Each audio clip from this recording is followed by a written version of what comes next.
उत्कृष्ट रूपमा दिव्य अनि सुन्दर बनाउन सक्नुहुन्छ जब नृत्यमा आफ्ना पाउलाई चलायमान गराउनुहुन्छ।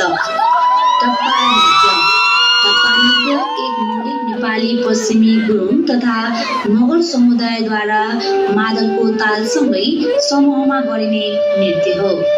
यो नृत्यमा मादलको ताल सुस्सरीबाट उच्च बिन्दुमा पुग्ने गर्दछ र नृत्यकारहरू पनि त्यही तालमा ताल मिलाई प्रस्तुति दिने गर्दछन्। टप्पा नृत्य विशेष गरी दशैँ, तिहार, माघी जस्ता महत्त्वपूर्ण चाडपर्वद्वारा गरिने गरेको हामी पाउँदछौँ। प्रस्तुत छ सोही टप्पा नृत्य युवक बौद्ध मण्डल स्कुलको तर्फबाट।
Thank you.